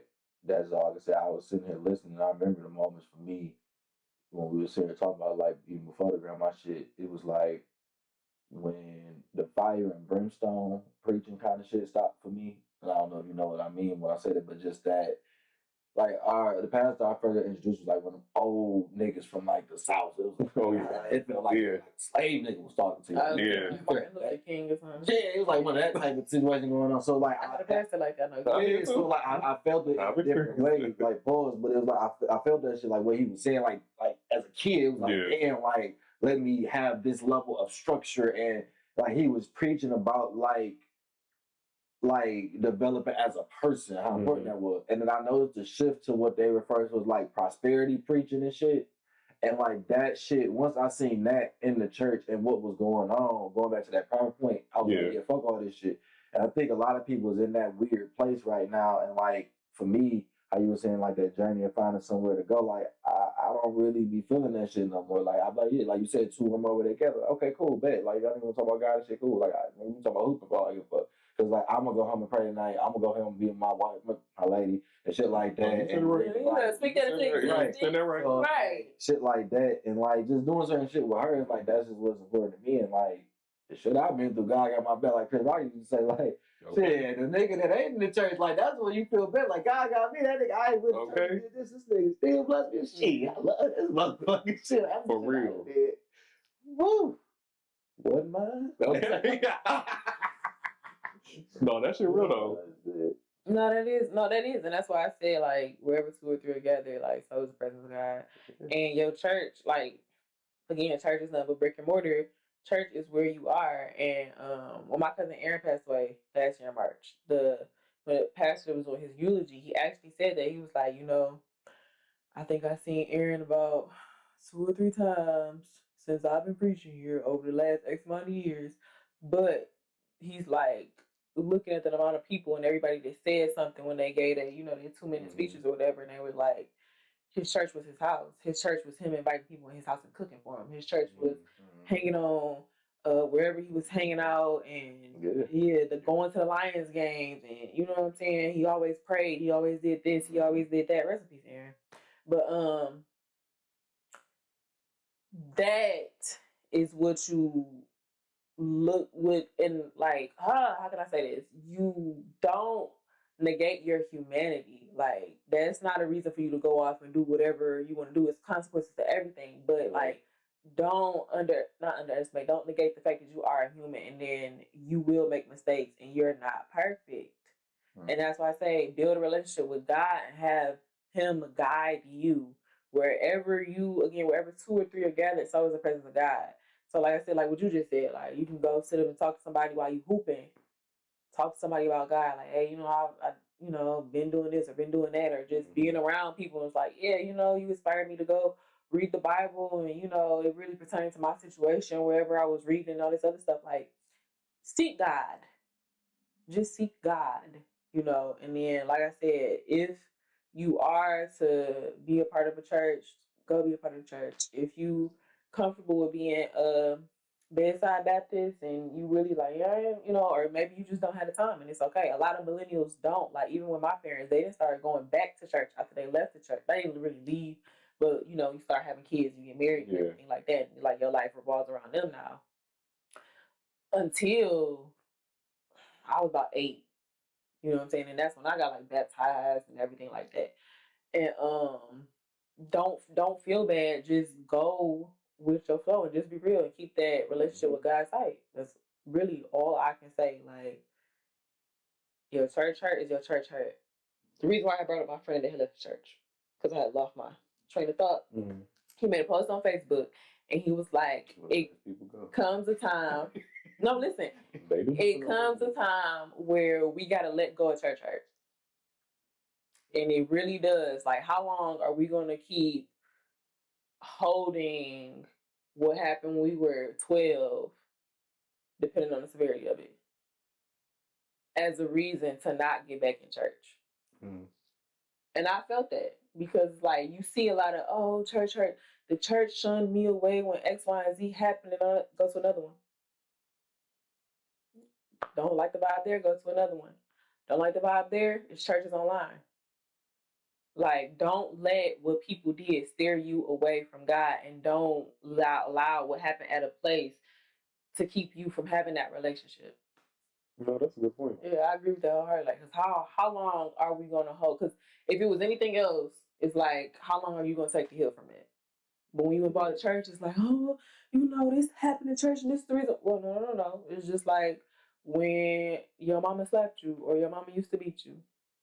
Oh, damn. No, I'm being real. Like, when you talk about stuff like that, like, in my head, I was thinking some petty shit, and then she said, "Your mama slapped the hell out of me." I was like, Maegan took it. No, like, let's be real, because when it comes to church and God, especially, you bring up Jesus, people get all It's like, you go to a therapist for therapy. How long did it take for you to do that? And then you finally did, and it's like, okay, but you got in a fight at church when you were 5 and everybody blamed you, and then now you think the whole church hates you, or the church started looking at you as a heathen or something like that, and now you're 25, it's been 20 years. Why aren't you back in church and you want to go?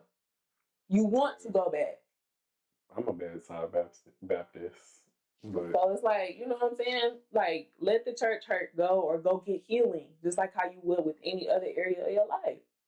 yeah, and there's nothing wrong. Like I feel like one thing my grandfather used to do is like he didn't go to church, but he sent his tithes like via mail.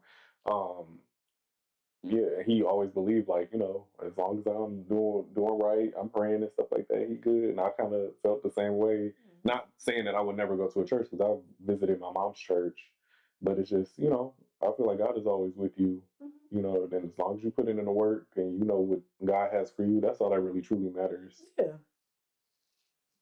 But Ain't close. We're gonna move to a new segment. So the new segment is called Let Me Say This. It's a venting segment, guys. Do y'all have anything that y'all want to get off y'all chest today that y'all want to vent about? I can go first if y'all. You start. I'm going. All right. So I had to type this because it was getting a little irritating. But I'm tired of all the recording in public places, and y'all are not getting the good shit. So when we see a fight or something going on, y'all be doing this shit, looking at the ground. We want this. We want people to be damn near in their face. Like, I want to know. I'll be irritated. I'm like, damn, you have one fucking job. One job. And I can't see shit. And then you got to scroll through to see if somebody else got other footage for the same event. Ooh. Get better. You know what I'm tired of men specifically. No, I'm not saying men. Oh Lord, here we go. I'm not gonna make this a man versus woman. I'm gonna say people, but I've only been seeing men say this. I'm tired of people saying, I can't date you if you're not in the gym. I'm wholeheartedly. Let this man No, I'm dead. Let me get this out. Let me say this because it's so stupid to me. Because you saying that you can't date, and this never happened to me. I be in the gym, but I would never be like, I can't date somebody that's not in the gym. You know what I'm saying? It's like, why is that such a deal breaker? Oh, because my lifestyle and all this. Okay, so boom, let's flip it. If somebody was to say, I can't date somebody that's not where I'm at in my spiritual walk or going to church as often as I go to church, then y'all looking at me like, well, you know, everybody has their da-da-da-da. And yeah, you could meet the love of your life too, and that person could just be like, you know what, I stretch every morning and that's where I'm at right now. But you're not rocking with, you're not even gonna give them a chance because they're not in the gym as heavy as you are. I'm sorry, they're not going to the gym every day out the week, but that could be the love of your life that you're passing up. I'm just tired of seeing people say that, and it's so stupid to me. It's so stupid. It hasn't happened to me. This is not, no, I'm projecting. I just think it's so stupid. I really think that is so stupid. I'm glad you got that off your chest. Yeah. That's what this is for. Yeah. It's for us to vent. How you passionate? Yeah. No, because it just is. It's so dumb. Like, who's thinking it because you're not in the gym? Like, are you stupid? That could be your whole way. I'm sorry, I did. You said that? No, I just wanted to clarify. That's what I said to you. Oh. Yeah. Let me say this. Yeah. For me, then I don't know. Politeness continues to be an ongoing thing for me. Oh yeah. Yeah, you know, I have a big excuse me issue and a big like this is my thing about it, right? Lady, bitch, nigga, hoe ass nigga, like you recognize that like I'm bigger than you. I will cause more harm in this situation than you ever could in your fabric of existence to me. So why the fuck would I have to be? Why the fuck would I have to be the nigga to say excuse me and we both in this tiny ass aisle? Why am I expected to be the good Samaritan when in general things like if it was a clubs and wooden shit? I would just do it like back when. So the fact that we are in civilized times where there are rules and regulations and shit and psychology and biology and ass whoopings are apparent and we know about fight and flight mode. If you see my big ass walking down the highway and your shit get all tense and all this, why the fuck should I be the nigga like, excuse me? And even that just makes you, oh shit. You know what I'm saying? Because then I'm the gentle giant or some shit. That's so specific. That's bullshit. I hate this shit. It's annoying. It happens to me very frequently. See? That happens to me very frequently. I get upset about shit. And then it's like I hate the young niggas too sometimes. I love my young niggas, but they piss me off too because that's why, right? This is the thing. I get why shit be cool, right? But you don't do the shit that made that cool, right? So the reason the Nike Tech means something, the ski mask means something, is because what you did in a Nike Tech and a ski mask. You don't do that shit, my nigga. You are on Klarna stamps. You are on digital hustling, and there's nothing wrong with that. Get your pay, my nigga, whatever you gotta do. But it ain't the same. It's just not the same. It's not. We have for real one-on-one interactions. Like, I seen a nigga get strong arm robbed. You niggas don't know what the fuck that means. You see what I'm saying? No. Like, they don't. And I'm not saying it's certain young niggas. I got my youngest, they get wild. It's switches and shit. But it's like, most of you niggas, and I'll say it to y'all niggas' faces, most of you niggas is soft as baby shit. You soft as hell. And I'm wearing a pink camo hoodie. And I'm saying that with the bitch ass. Yeah. He said that. What? Who messed with you? Nobody. Because this is the second episode you said that in a row. It happens to me. Soft as baby shit is crazy. And it's like, I gotta sit there and it's like, all that shit the niggas doing. It's like, bro, why are you so tough for nobody? It's no bitches. It's no nothing around. It ain't a dollar in niggas' pockets. No one wants to, nothing. And we in the same place. That's what fucked me up with people, right? Niggas, we in the same place. How gangster is you? Nigga, get what y'all finna get. I knew Jay was gonna do that. I knew he was gonna do that. And get the fuck out. It's just that simple, bro. Y'all about to go home and dry dick, start this other shit, pause, and ain't shit finna happen tonight. Y'all about to be texting bitches all night that's rolled over, tired, because they had a midnight shift or some shit. First of all, ain't no midnights anymore. Okay? I mean, now. So she might text back. Blaze. You ain't texting Hawaiians. I was at the liquor store and a Hawaiian tried to touch me. Told you. See? He was 26. See? I feel old in the mud. Okay. But that ain't a white, that's the nigga. No. No, that's a nigga. Oh, That nigga trying to talk to you at the store. That's all that happened. 26. That's not a regular nigga. Oh. I would say 25 25. Yeah. I'm under. Oh, okay, no. Under, yeah. A 25. year off. Yeah. A year off. No, you proving her point now. No, I'm not, bro. I'm just saying. Okay. A younger guy than me. I was gonna say. I'm not dating nobody younger than a year. But, so to me. Period. I'm with you. 3 years. That's crazy because she might be missing out on the love of her life. I know y'all niggas. Nah. It doesn't even work the same way. You never know. He read books every day. He's right behind They me. smart though, but I ain't. I agree with you. But I ain't doing it. That's the nigga on the video camera. He just Might not go on the video camera. What other nigga? The editor nigga. You forget. When you visited that nigga in the back. When you decide to visit that nigga not that bad. I'm dead. He YN too. But to piggyback off of that, so I got another one. Oh, I got another one. YN trouble. Cause I be at work. Oh, I work thought in it the was hospital, and you walking this way, somebody walking that way. Oh. It's like everybody be glued to their phone, so it's like you walking on the wrong side of the walkway anyway.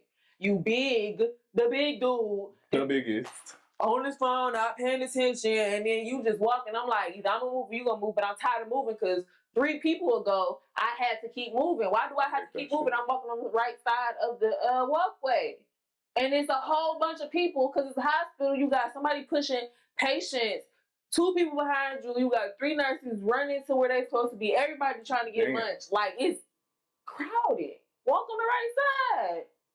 That's happened to me. We was at Sam's Club. I hate that. It was a nigga. It was an Indian nigga. I know we going back and forth. Y'all, it was supposed to be one, but okay. I figured Y'all got a lot. Y'all got. It's okay. Get it out. Get it out. Let me think about it. Get it It's a quick story. I was at Sam's Club with ass and shit. The Indian nigga, he was on the out with his family and shit. And they never say excuse. They don't. They don't. I ain't want to say they, but that nigga and them don't be saying excuse me. Hey, I'm gonna be it now. It's time for me to go sleep. So like, I'm in the aisle and shit, and the nigga hit the curb. So his whole, They don't. them niggas, you know how they congregate and shit. Them niggas congregate in the aisle and shit. So I let my baby get past. He ain't doing shit.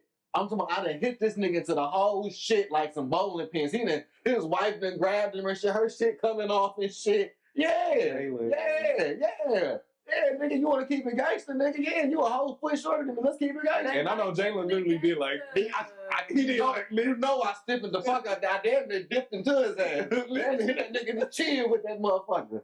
Oh, shit, but yeah, that's what happened. So I feel what you're saying. Niggas need to just. They do. I'm not gonna lie. I don't like saying excuse me. On the phone because it's literally like he was taking the coupon. What the fuck he was doing? You should like walking on the phone. Some people don't congregate here. They don't even be on their phone. They just look at you like, what you gonna do? You gonna move?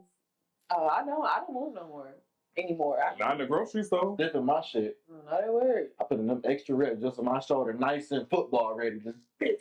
This reminds me of the Mediterranean dance. I didn't went to a wedding. They be like, I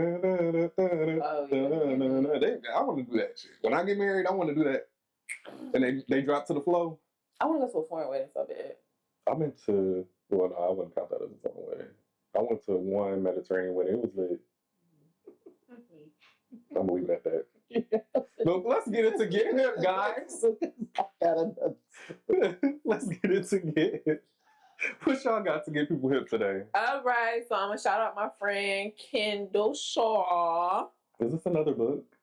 No, Ebony is my cousin. No, because I was gonna buy it. You've been giving like some good books lately. Oh yeah. Shout out to you, Kendall, K-Dog. Woo! Friend from church, turn family. She is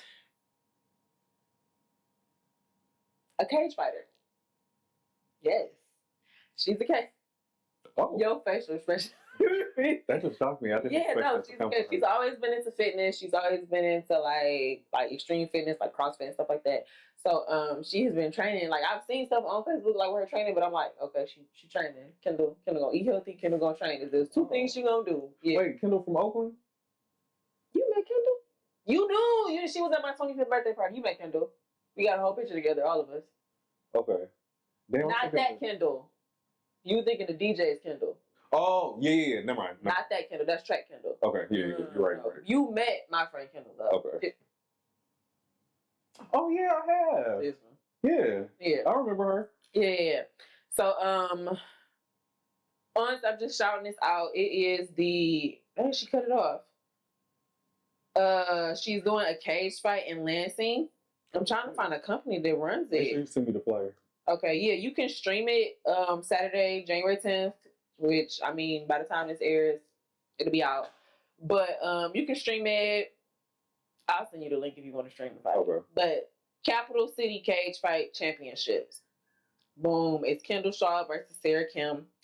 And I'm rooting for you, Kendall. I just wanted to shout you out. And if y'all didn't know that women cage fight, black women cage fight, we're not a monolith. Shout out to you, Kendall. Period. My get hip this week is I've been watching Percy Jackson and the Olympians. Oh my God. The show? Yeah. You like it? It's not like the movie. Like the original movie from back in the day was really, really, really good. Mm-hmm. But I like the Greek mythology, so that's why I was giving it a try. It's not bad, but I feel like it's very kind of kiddish. Yeah, it is. Very kiddish, very childish. So I'm like, oh. Because I'm a big fan. No, not you. It's all right. Well, no, not your childish. Because my mom watched it too. That's how I know. I'm like, it's. I agree. That's like you know what childish your mom. Yeah.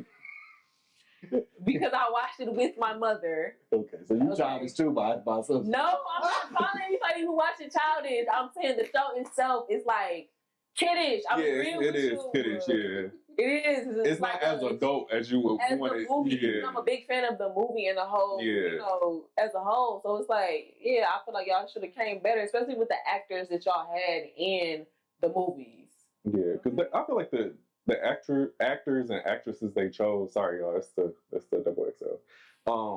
That they chose is good. Like, and a lot of them have been like working for a long time in the business. So I've been watching it. I don't think it's, it's not bad. It's just something to put on. But, I'm just waiting to see how they're going to introduce each individual god in mythology, So, but yeah, check it out if you want to on Disney Plus. So let me know how y'all feel about it.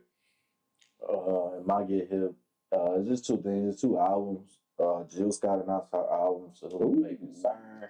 I want to kind of say it on February 23rd. I could be wrong, but I think she released like a single or like a snippet, and it sounded really, really good. And she's just been giving like her insight into that. Also, me and Nick, we're working on the album. We are starting mixing them out.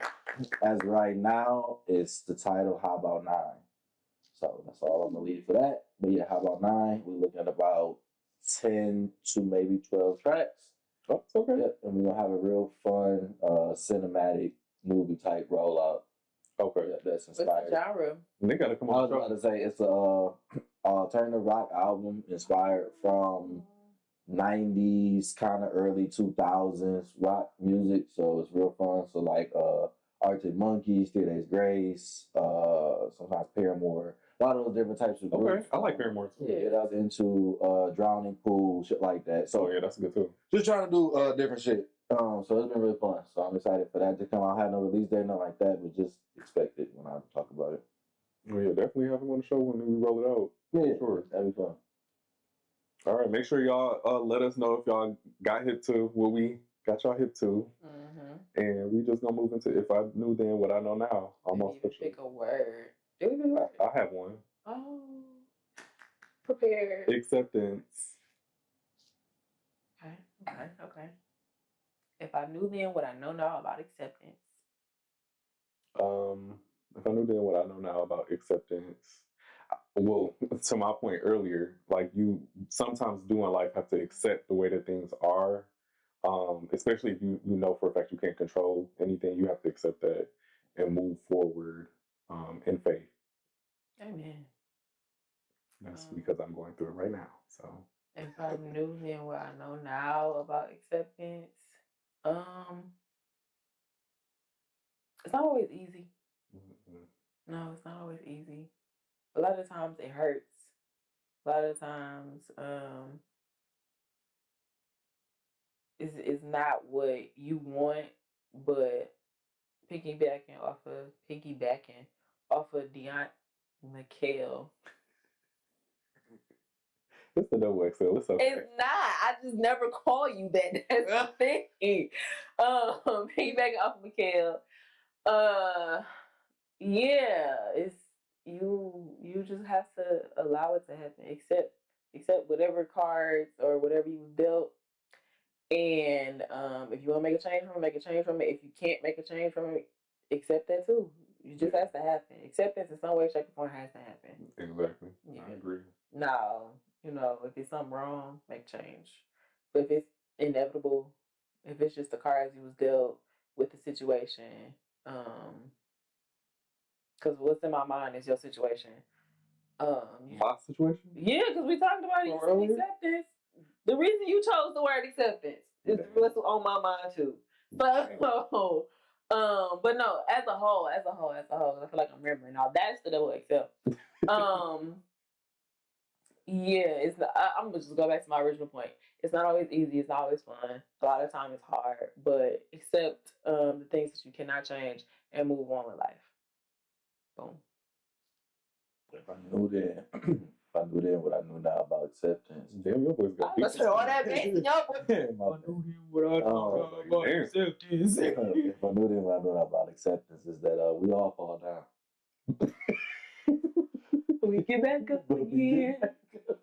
We fall down. But all bullshit. It's like acceptance is a two-way street. That's what I realized. If I that what I expect others to accept of me, I have to also accept their flaws in them. And love that reciprocity. Yeah, you know what I'm saying? Like, I know how I am, and I know just what I come with. We talk about it even as friends all the time. Like, y'all know I'm gonna come. I'm just gonna say what the fuck I want to say. It's just what it is. I'm gonna buy his mind some weed. It's just what it is. So it's like, but I show love. Like, I'm gonna always be that person. I'm gonna do all that type of stuff. And it's like, if whoever coming around, motherfucker can't accept that and shit, then it's okay. You know what I'm saying? I ain't got no harm, no malice, but then nigga, don't expect me to accept shit about you, motherfucker. Like, that's how I look at it, motherfucker. It's a two-way street. It's a two-way street, this bitch. That's it. So if you don't like the fuck I do, then nigga, I can pick up things I like the fuck that you do. But we ain't gonna talk about the shit that we don't like about each other. Goddamn, I do that too. Period. You know what I'm saying? Straight like that. It's straight like that. It's simple as that. No on my motherfucking shoulder. But, you know, outside of that, I'm cool to accept everything. Yeah, but hey, that's it.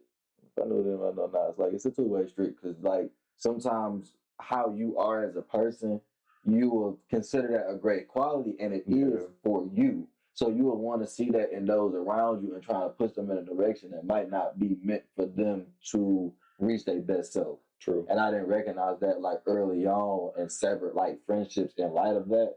You know what I'm saying? Because I'm like, oh, you not trying to go where I'm trying to go. I'm on this mindset, nigga. I'm trying to, and it's like things don't have to connect. Like we could be friends, but you're not my business partner. We could be homies and shit like that, but we ain't in the trenches on this music shit. It's like you're just whatever we got going on, and I couldn't. It took me a long time to separate my endeavors and my goals from just trivial friendships and. I agree. That's true. Yeah, it is true. Knowing who you can do what with. Yeah. That's my Grand Camino. Ain't no double XL. Well, y'all, we at the end of the episode. Although we come so far to the end of the road. I don't know. I was just saying some shit. Sorry. We at the end. That's how I go. How I close. I've been doing good. So keep up with Bird News. Follow us at our different hashtag handles. They're gonna be underneath our names. You all are beautiful. Like, comment, subscribe. Please, engagement. Our goal this year is 1,000 subscribers. That is the 2026 goal. Please fuck with us. Follow us on all of our social media. Stay up to date with what's going on. Engage with the clips. We appreciate what y'all been doing so far. Please stay away from your pastors in quiet rooms. God bless. Ooh, okay. Not even on that note. No. Not even on that note. Oh my God. Well, that was another episode of That's another episode. If you got a good pastor, then you got a good pastor. All pastors are not the same. Let them in the background. All pastors are not the same. Everybody don't have the same experiences. All churches are not the same. We all love, well, for the most part, we love Jesus in Jesus' name. We pray. Amen. Peace, y'all. See you next video.